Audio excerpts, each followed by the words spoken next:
Dr. Elena Rodriguez rubbed her tired eyes and looked at the patient file on her desk. Another one. The same strange symptoms, the same impossible story. She had been working as a sleep doctor at Denver Medical Center for 12 years, but nothing like this had ever happened before. The patient was Jake Morrison, a construction worker who built houses downtown. He was a big man with rough hands and a simple way of talking. Jake sat across from her desk, looking embarrassed and confused. "Doc, I know this sounds crazy," Jake said, scratching his head, "but I keep having these dreams where someone talks to me in Latin. You know, like the old language they used in churches and schools way back." Elena wrote notes in Jake's file. This was the 17th person this month with the exact same story. All of them heard voices in their dreams speaking Latin. All of them woke up remembering the words perfectly, even though most of them had never studied Latin in their lives. "Can you remember what the voice said?" Elena asked. Jake nodded. "It asked me questions like, how do humans remember things that are forgotten? And why do we keep old languages alive when nobody uses them anymore?" The voice sounded curious, like it really wanted to know. Elena felt a chill run down her back. Every patient had reported similar questions. The voice in their dreams always asked about memory, about keeping old things alive, about why humans cared about the past. Did the voice sound male or female? She asked. Neither. Really, it was just a voice, but it spoke Latin perfectly, like someone who had been speaking it their whole life. Jake paused. "Doc, I only know a few Latin words from high school, but in the dream, I understood everything." "How is that possible?" Elena had no answer. She had asked the same question to 16 other patients, and none of them could explain it either. Construction workers, teachers, students, store clerks, nurses, all kinds of people were having the same dream. After Jake left, Elena called her friend Marcus Webb. Marcus was a language professor at the University of Colorado. If anyone could help her understand this mystery, it would be him. "Elena, you sound worried," Marcus said when he answered the phone. "I need your help with something strange, very strange. Can you meet me for coffee today?" 2 hours later, Elena sat across from Marcus at a small cafe near the university. Marcus was a thin man with gray hair and kind eyes. He had spent his life studying old languages, especially Latin. Elena explained everything. The dreams, the Latin words, the questions about memory and forgotten things. Marcus listened carefully, asking questions and taking notes. "This is fascinating," Marcus said when Elena finished. "Can you get me recordings of what these people remember? I want to analyze the Latin they heard." Elena nodded.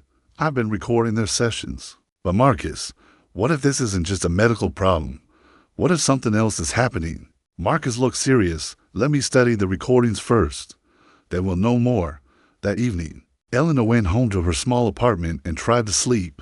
But she couldn't stop thinking about the 17 patients and their impossible dreams. She had always been a logical person, someone who believed in science and facts. But this situation didn't follow any rules she knew. The next morning brought 3 more patients with the same story. Helen Burke, a retired teacher in her 60s, Carlos Mendez, a college student studying engineering, and Susan Grant, a nurse from the Children's Hospital. All 3 had the same dream. All 3 heard the same Latin voice asking questions about human memory and forgotten languages. All 3 understood the Latin perfectly, even though only Helen had studied it in school many years ago. Elena called Marcus immediately. 3 more cases today. This is spreading. I've been working on the recordings all night, Marcus said. Elena, this Latin is perfect. Perfect. It's classical Latin, but with some very unusual grammar patterns. Whoever is speaking knows the language better than most scholars. What do you mean unusual? The sentence structure suggests someone who thinks in multiple languages at once, like they're translating from several different ancient languages into Latin. It's almost like they learned Latin by studying every dead language on Earth. Elena felt cold. Dead languages, yes, languages that nobody speaks anymore. But here's the strange part. The voice seems most interested in languages that we still teach and study, even though they're dead, like Latin, ancient Greek, Sanskrit, languages that died but never completely disappeared. That afternoon, Elena got a call from the Centers for Disease Control. The Latin dreams were being reported in other cities now: Chicago, New York, Los Angeles. Always the same pattern, people from different backgrounds having identical dreams in perfect Latin. The CDC wanted to send a team to Denver to investigate. They were calling it a possible epidemic, though nobody knew what kind of disease could. Cause shared dreams in an ancient language. Dr. Lisa Chen from the CDC arrived the next day. She was a smart woman who specialized in unusual disease outbreaks. She met with Elena and Marcus at the medical center. We have over 100 cases now across the country, Lisa said. All identical dreams, all in Latin, all asking the same questions about human memory and forgotten knowledge. This isn't a disease, Elena said. I've run every test I can think of. These people are perfectly healthy. Then what is it? Lisa asked. Marcus looked up from his notes. I think someone is trying to talk to us. Someone who learned our languages by listening to our broadcasts. But who doesn't understand how human culture works? What do you mean? Elena asked. Think about it. An intelligence that learned about humans from radio and television would see references to Latin everywhere, in legal terms, in medical terms, in academic writing. But they would also see that nobody actually speaks Latin as their native language anymore. Marcus paused, looking at both women. I think something chose Latin because it seemed like the safest way to contact humans. A language that's well documented but not actively used. They didn't realize that many humans still understand Latin, and that we still care about preserving it. Elena stared at him. You're talking about aliens. I'm talking about first contact. Marcus said quietly. And I think it's happening in our dreams because that's the only way they know how to reach us. The room fell silent. Outside, Denver continued its normal day. People went to work. Children went to school. Life went on as usual. But in the medical center, 3 people sat with the growing realization that humanity might not be alone in the universe. And somewhere in the space between sleeping and waking, a voice continued to whisper in perfect Latin, asking questions about memory, about preservation, about why humans refuse to let old things truly die. Marcus Webb spent 3 days locked in his office at the university, listening to the dream recordings over and over. His desk was covered with Latin dictionaries, grammar books, and pages of handwritten notes. Empty coffee cups sat everywhere, and he had barely slept. Elena found him there on Thursday morning, still wearing the same clothes from 2 days ago. His hair was messy and his glasses were crooked, but his eyes were bright with excitement. Marcus, you look terrible, Elena said, bringing him fresh coffee. But I found something amazing, Marcus said, pointing to his notes. This isn't random conversation. The voice is conducting a survey, a very specific survey about human culture. Elena sat down and looked at his papers. They were covered with Latin words and English translations. What kind of survey? Listen to this, Marcus said, playing one of the recordings. Jake Morrison's voice came through the speaker, repeating words he had heard in his dream. Cur homines, linguam mortuum servant, quid estate memoria, quo modo res oblita vivant. Marcus translated as the recording played. Why do humans keep dead languages alive? What is memory? How do forgotten things continue to live? Those are strange questions. For a dream, Elena said. That's not all. Look at these questions from other patients. Marcus shuffled through his papers. The voice asks about libraries, about museums, about why humans write down old stories. It wants to know why we teach children about things that happened long ago. Elena frowned. It sounds like whoever is asking doesn't understand why humans care about the past. Exactly, but here's the really interesting part. Marcus pulled out another page. The Latin grammar is wrong in very specific ways. The voice makes mistakes that tell us about how it thinks. What do you mean? Marcus pointed to his notes. Look at this sentence structure. The voice uses Latin word order, but the grammar follows patterns from ancient Sumerian, and here, it borrows syntax from old Egyptian hieroglyphs. It's like someone learned Latin by studying every ancient language on Earth at the same time. Is that even possible? Not for a human brain. We can't think in that many languages simultaneously, but something else might be able to. Elena felt that cold feeling again. You really think this is aliens? Before Marcus could answer, Elena's phone rang. It was Lisa Chan from the CDC. Elena, we have a problem, Lisa said. The phenomenon is spreading faster. We now have reports from Japan, England, Brazil, and Egypt. Over 1,000 people worldwide are having these Latin dreams. The same dreams, almost identical. But here's the strange part. The voice adapts to each region. In Japan, it mixes Latin with ancient Japanese court language. In Egypt, it uses some old hieroglyphic grammar patterns. It's like the voice knows the ancient languages from each area. Elena looked at Marcus, who was listening to the call. He nodded and made more notes. There's something else. Lisa continued. Some of the dreamers are starting to have longer conversations. They're not just listening anymore. They're talking back. Who? Your patient Jake Morrison is one of them, the construction worker. Somehow he's learned to respond in Latin during his dreams. We need to interview him again immediately. An hour later, Jake sat in Elena's office again. But this time, Lisa Chen and Marcus Webb were there too. Jake looked tired but excited. The dreams are getting longer, Jake said. Last night, I talked with the voice for what felt like hours. It was so happy when I started answering back. What did you talk about? Marcus asked. The voice wanted to know about my job, how I build houses, but not just the construction part. It wanted to know why humans build things to last, why we don't just make temporary shelters. Jake paused, trying to remember the exact words. It asked me, why do you create permanence when everything dies? I told it that we build things for our children and their children. We want to leave something behind. What did the voice say to that? Elena asked. It was quiet for a long time. Then it said something like, you preserve for those who come after. This is wisdom we lost. Marcus leaned forward. Jake, in the dream, did you understand the Latin perfectly? Yeah. It was weird. I only remember maybe 20 Latin words from high school, but in the dream, I could speak it like it was English. And I could feel that the voice was surprised by this. Surprised. How? Like it didn't expect me to be able to talk back. It kept saying things like, you understand the dead tongue. How is this possible? It seemed amazed that humans could still use Latin even though it's not our everyday language. Lisa Chen took notes while Jake talked. Jake, did the voice tell you anything about itself? A little bit. It said it comes from very far away. It said its people used to have many different ways of speaking, but they gave them all up. Now they only have one way to talk, and they think they lost something important when that happened. Marcus and Elena looked at each other. This was exactly what Marcus had suspected. The voice said they'd been watching Earth for a long time. Jake continued, they were confused by humans because we do things that seem wasteful, like keeping old languages alive when we don't need them, like building museums for old things, like teaching children about dead people and ancient history. But they're interested in these wasteful things, Elena asked. Very interested. The voice said they chose Latin to talk to us because they thought it was completely dead. They figured it would be safe to use. Humans would recognize it, but wouldn't be able to respond. They didn't know that some of us still learn Latin in school. Jake smiled.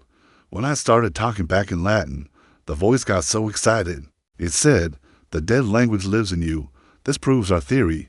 What theory? Lisa asked. That humans might know something they forgot. Something about keeping ideas alive even when they seem useless. Marcus was writing furiously. Jake, this is incredibly important. The voice is studying us because we preserve things that other species might throw away.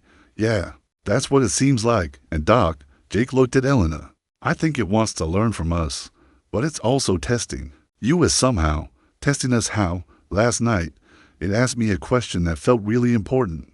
It said, if you could make all humans speak one language perfectly, would you do it?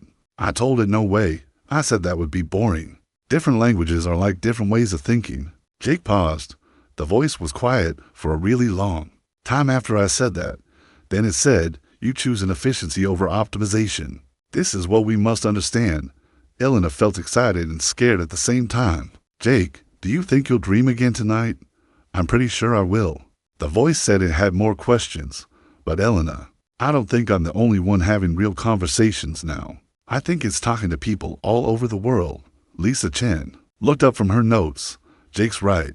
We're getting reports of two-way conversations from 6 continents. The voice seems to be selecting people who can respond in Latin, even if they only know a little bit. What happens next? Elena asked. Marcus closed his notebook. I think we're about to find out why this intelligence chose to contact humanity. And I think the answer has something to do with the fact that we never let anything truly die. That night, Elena went to sleep wondering if she would dream in Latin too. She had studied it briefly in college, years ago. Would that be enough for the voice to find her? As she drifted off to sleep, she thought about Jake's words. The voice was testing humanity's choice between efficiency and diversity.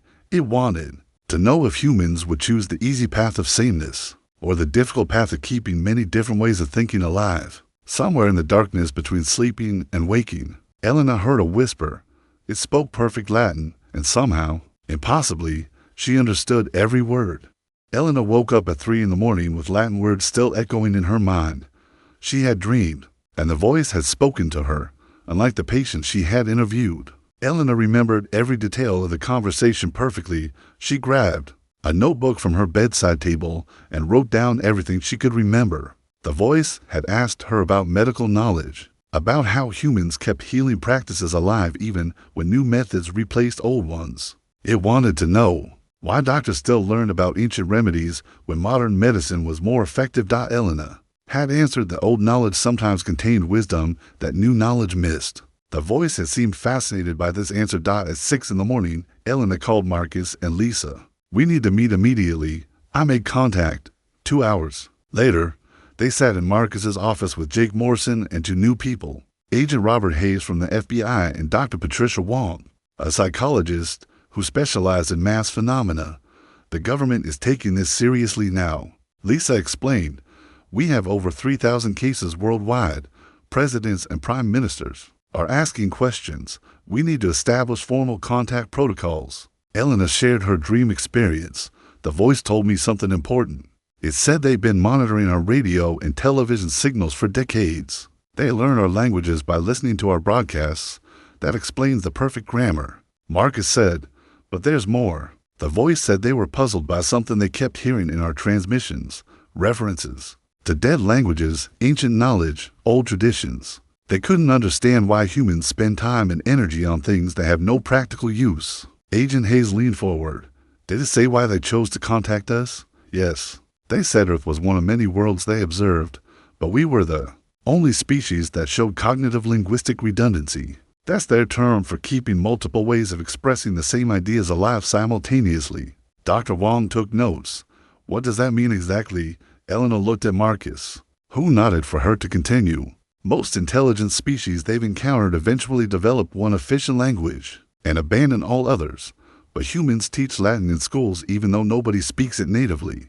We study ancient Egyptian hieroglyphs even though that civilization is gone. We preserve languages that only a few hundred people speak, and they find this interesting. Agent Hayes asked.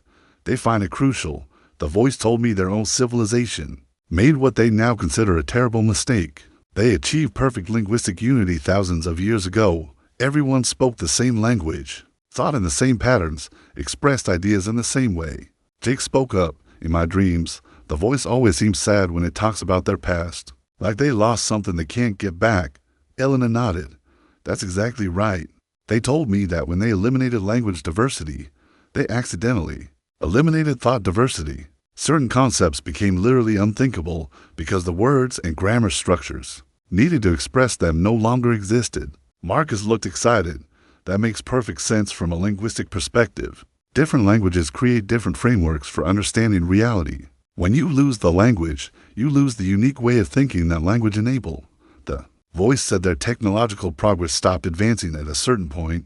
Elena continued. They could no longer innovate because they could only think in one way. They had made their minds too efficient. Double quotes. Dr. Wong looked up from her notes. So they're studying us to learn how to think diversely again. Partly. But there's more. The voice said they're part of a larger collective, spread across multiple star systems. They're all facing the same problem. They optimized their thinking so much that they lost the ability to adapt and grow. Agent Hayes asked the question everyone was thinking. What do they want from us? Elena took a deep breath. They want to offer us a partnership. They have technology that can solve many of our problems, energy, disease, environmental damage, but they need something from us in return. What?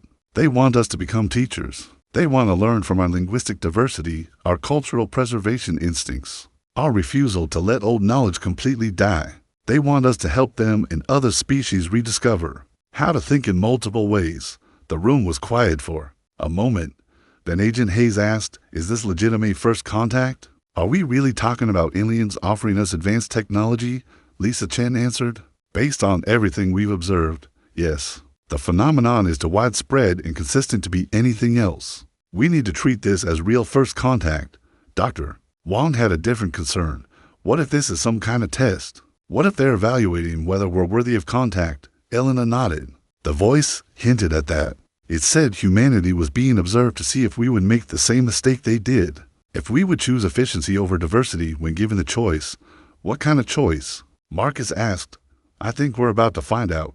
The voice said the next phase would begin soon. It said representatives from different countries would be selected for deeper communication. Agent Hayes stood up. I need to brief the president immediately.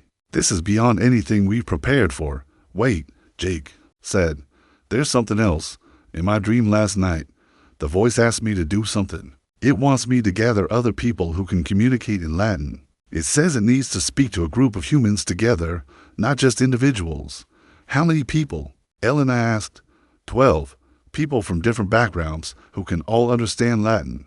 The voice said it has something important to show us, but it needs multiple human perspectives to make sure we understand correctly. Marcus was already thinking, I know several people who could participate. Latin teachers, history professors, seminary students who learn church Latin. I can arrange security clearance for the participants, Agent Hayes said. Where does this group meeting happen? Jake looked uncertain. The voice said it would show us when we were ready, but it needs to happen soon. It said others like them are watching to see what we decide.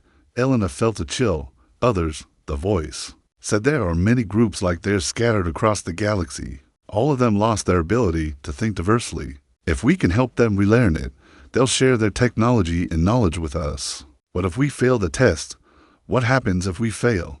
Dr. Wong asked. Jake was quiet for a long moment.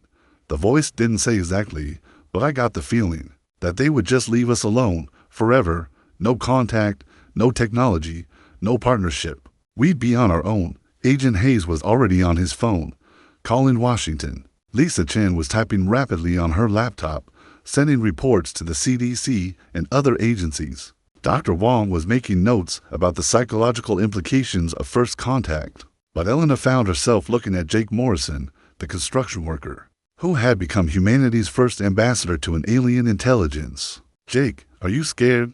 Jake thought about the question. A little, but mostly I'm excited. These beings made a mistake that hurt them badly. They're asking us to help them fix it, and they're offering to help us in return. But what if we make the same mistake they did? Jake smiled.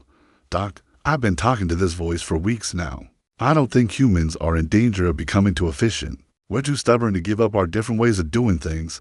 Marcus laughed. Jake's right. Humans have been trying to agree on one universal language for centuries. We've never even come close.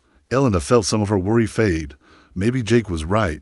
Maybe humanity's tendency toward chaos and diversity was exactly what would save them from the alien civilization's mistake. So what happens next? She asked. We gather the 12 people. Jake said, we learn what the voice wants to show us, and then we decide whether humanity is ready to join something much bigger than ourselves. Outside Marcus's office window, Denver went about his normal business, but inside the small room, 6 people sat with the knowledge that everything was about to change. First contact wasn't happening with spaceships or dramatic landings. It was happening in dreams, one conversation at a time, in a language that most people thought was dead. Elena realized that this was perfectly human. Of course, first contact would involve a construction worker who remembered high school Latin. Of course, it would happen through dreams and whispers rather than grand announcements. And of course, it would center on humanity's most impractical trait, the refusal to let old things truly disappear. The voice had chosen wisely. It had found the one species in the galaxy that collected useless knowledge and refused to optimize it away. The 12 people sat in a circle inside a secure government facility outside Denver. They had been chosen carefully. Each one could understand and speak Latin, but they came from very different backgrounds.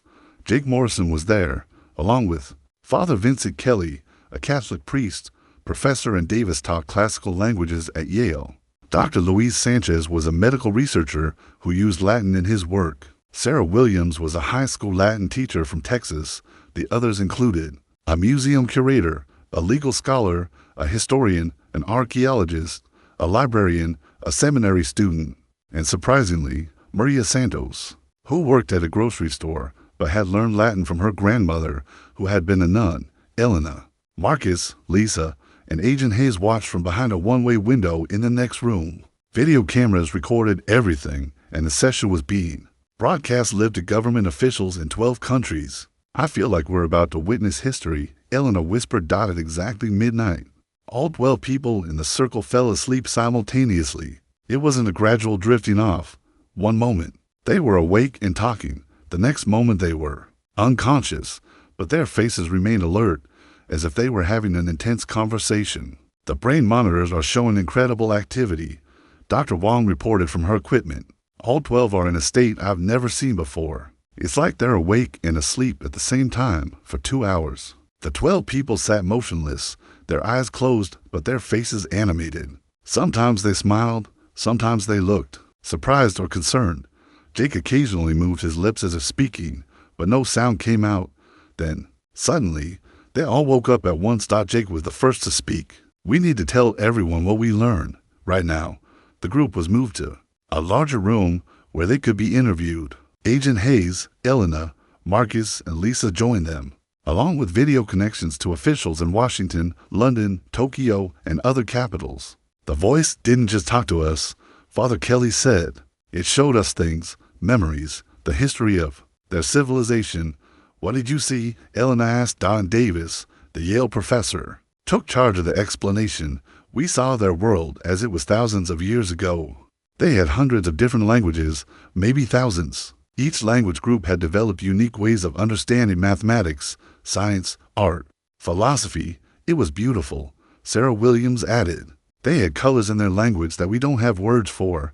They had mathematical concepts that required specific grammar structures to think about. Luis Sanchez continued the story. But then their civilization began to advance rapidly. They developed global communication, then space travel. Managing so many languages became difficult. Translation errors caused problems in their technology and science, so they made a decision.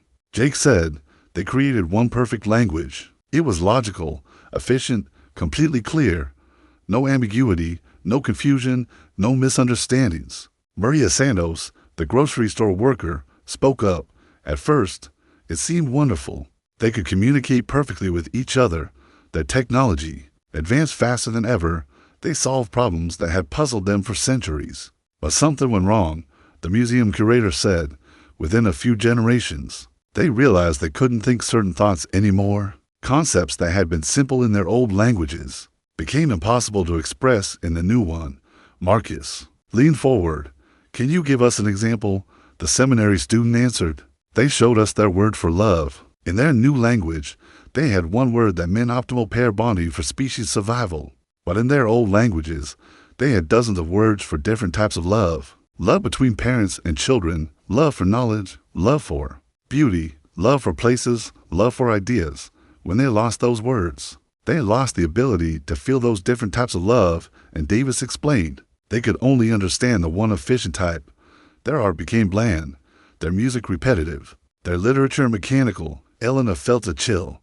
They optimized away their emotions. Not just emotions, Father Kelly said, ways of thinking. In their old languages, they had grammar structures that let them think about time in complex ways. Past, present, and future were connected in ways that don't exist in their new language. When they lost those structures, they lost their ability to plan long-term or learn from history. Their scientific progress stopped, Dr. Sanchez added.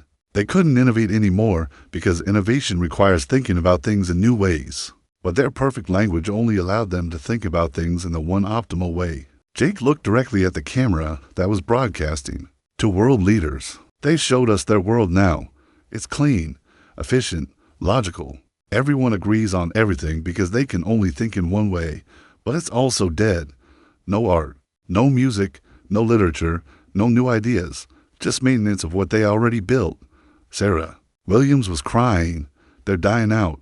Not physically, but spiritually. They're losing the will to continue existing because existence without diversity of thought is just empty.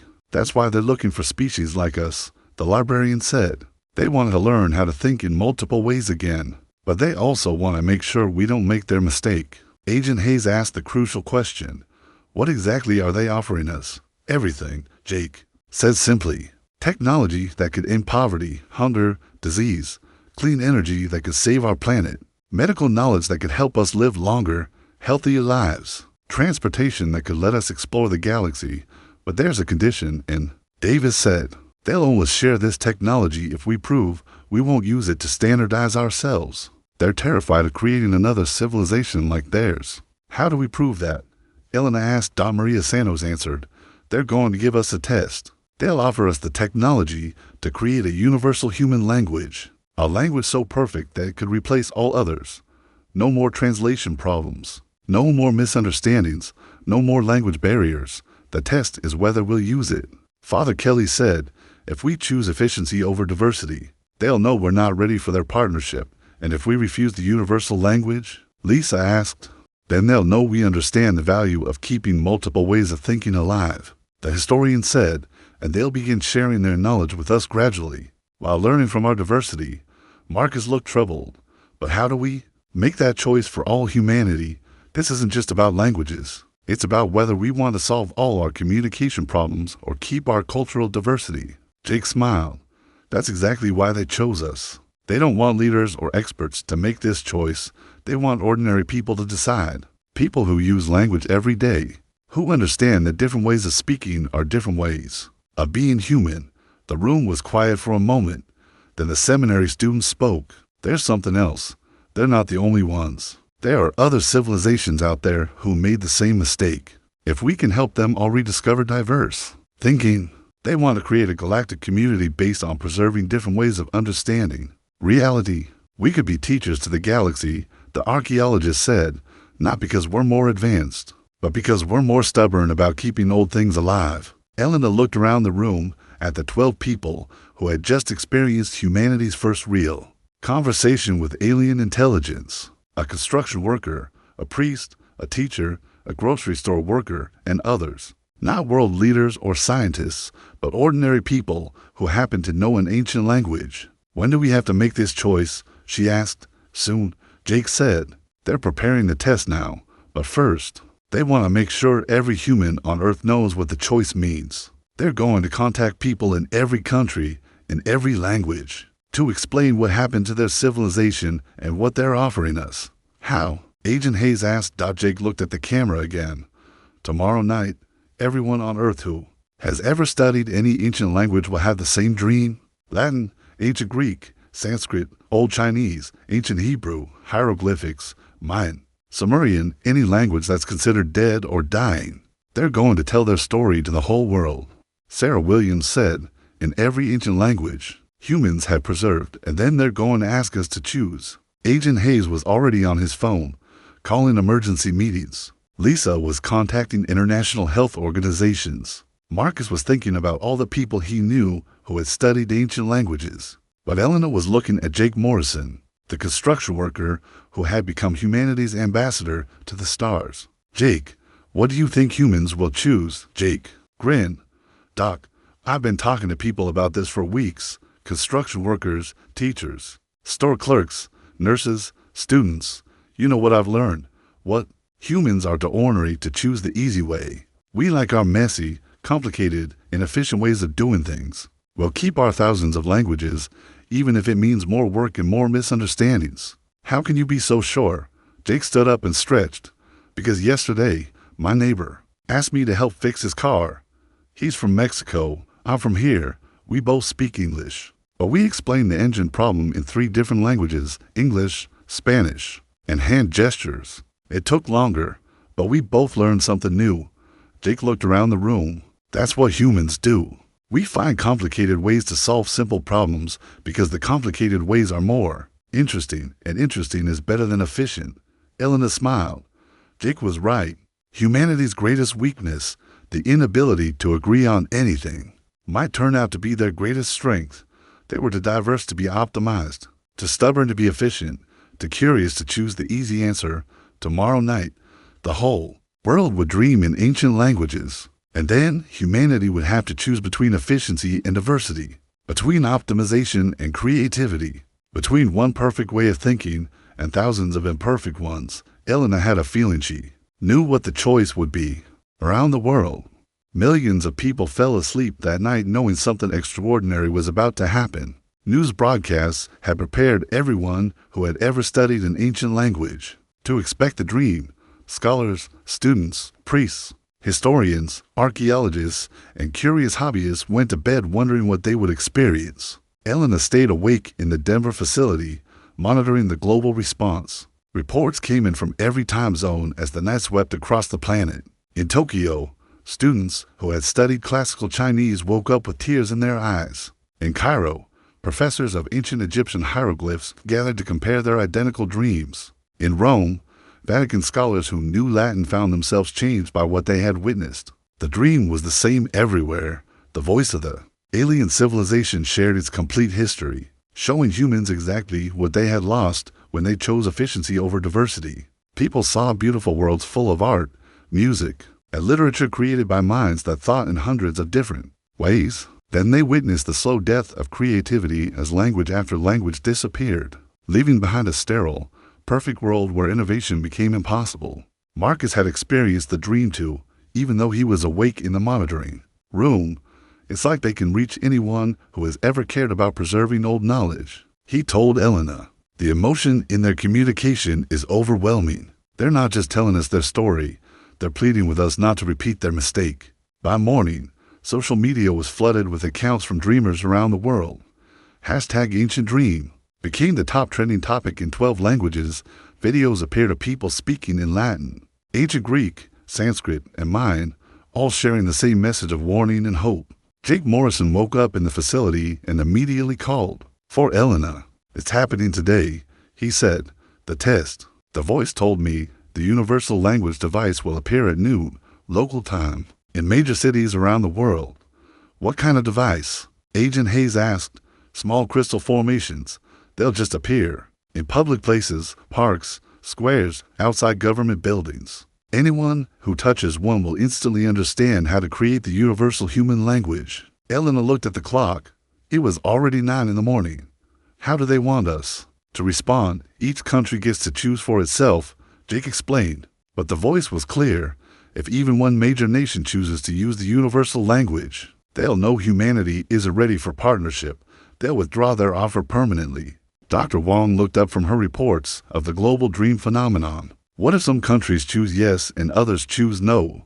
Then the ones who chose efficiency lose contact forever. The ones who chose diversity get to join the galactic community. Agent Hayes was already coordinating with world leaders. Emergency sessions of the United Nations had been called. Presidents and prime ministers were conferring with advisors, religious leaders. Academics and scientists were being consulted.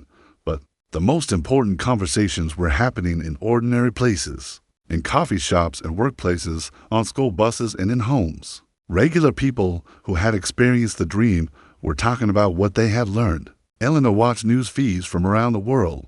In London, a group of teenagers who had studied Latin in school were explaining to their friends why keeping dead languages alive mattered. In Mumbai, a Sanskrit scholar was being interviewed about the connection between language and thought. In Mexico City, professors of ancient Mayan languages were discussing how different grammar structures create different ways of understanding time and space. At 11:30 in the morning, reports began coming in. Strange crystal formations were appearing in cities around the globe, small, beautiful structures that seemed to grow out of the ground in public spaces. They pulsed with soft light and hummed quietly. The first person to touch one was a curious child in Sydney, Australia. Within seconds, the child was speaking in a language no human had ever heard before, perfectly logical, completely clear, utterly efficient. Adults who approached the crystal found themselves understanding the new language instantly. But something interesting happened. Instead of crowds rushing to touch the crystals, people hesitated. They gathered around the formations, talking and debating. Some wanted to touch them, attracted by the promise of perfect communication. Others held back, remembering the alien civilization's warning. Elena watched Jake as reports came in from around the world. How are you feeling about this? She asked. Nervous, Jake admitted, but also proud. Look at what's happening. On the screens around them, they could see crowds in dozens of cities. In Paris, a philosophy professor was giving an impromptu lecture about why mistranslation and misunderstanding were essential parts of human creativity. In Sao Paulo, a group of poets were arguing that the beauty of language came from its imperfections and ambiguities. In New York, something remarkable happened.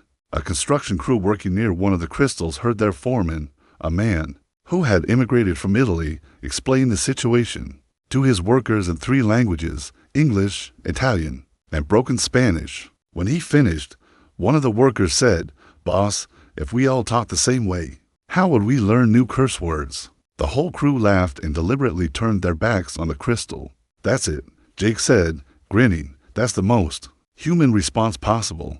Similar scenes played out globally. In Seoul, students made a pact to keep studying ancient Korean alongside the modern language. In Cairo, tour guides vowed to continue explaining hieroglyphs to visitors.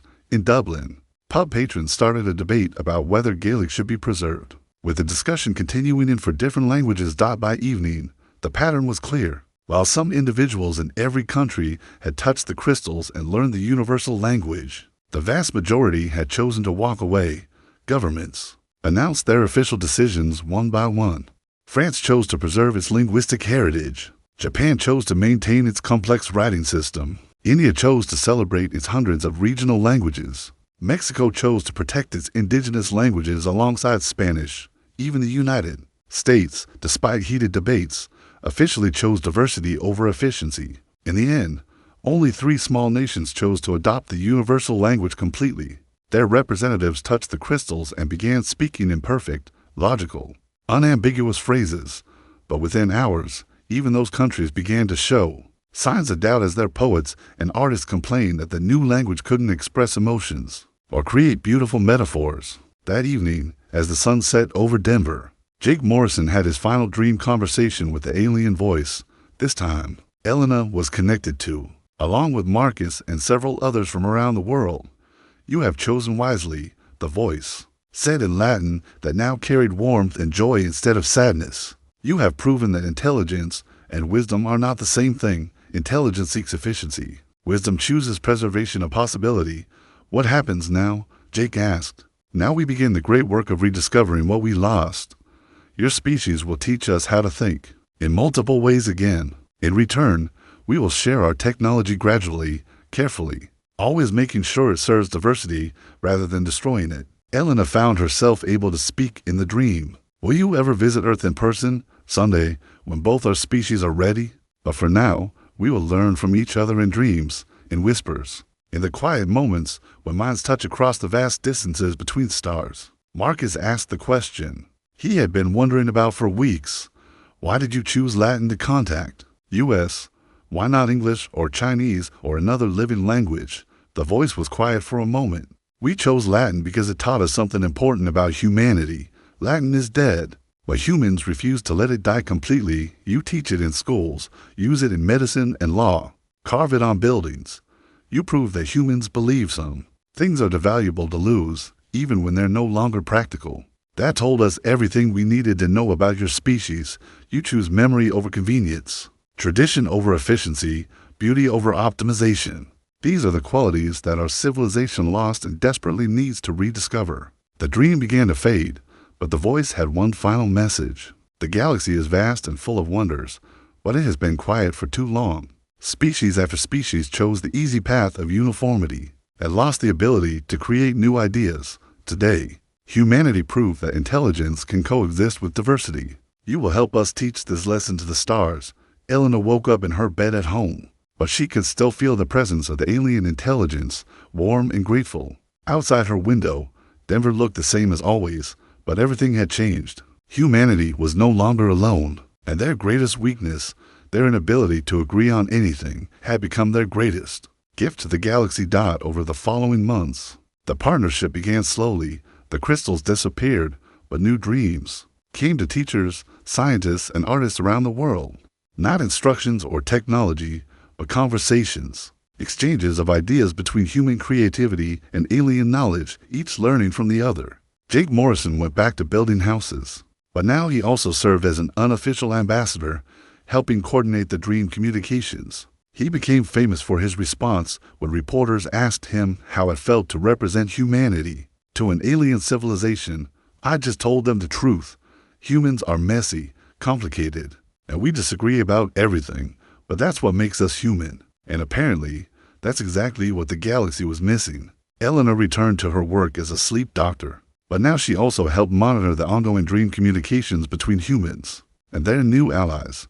She often thought about the alien civilization's tragic mistake and felt grateful that humanity had been too stubborn to make the same choice. Marcus Webb found himself busier than ever, as universities around the world suddenly saw enrollment in ancient language courses skyrocket. Students wanted to learn Latin, Greek, Sanskrit, and other classical languages, not for academic purposes, but because they had learned that preserving old ways of thinking might be humanity's greatest contribution to the universe. The world didn't become perfect overnight. Countries still argued, people still disagreed, and languages continued to evolve and sometimes disappear. But there was a new understanding that diversity of thought was not a problem to be solved, but a treasure to be protected. In small towns and big cities, in schools and workplaces, humans continued to do what they had always done: find complicated ways to solve simple problems, preserve useless knowledge, and refuse to let old things truly die. And in the space between sleeping and waking, voices continued to whisper across the galaxy in languages both ancient and new, sharing the simple truth that Jake Morrison had taught an alien civilization. Interesting is better than efficient, and the most beautiful things in the universe are often the most impractical. The galaxy was no longer quiet. It had learned to dream in human,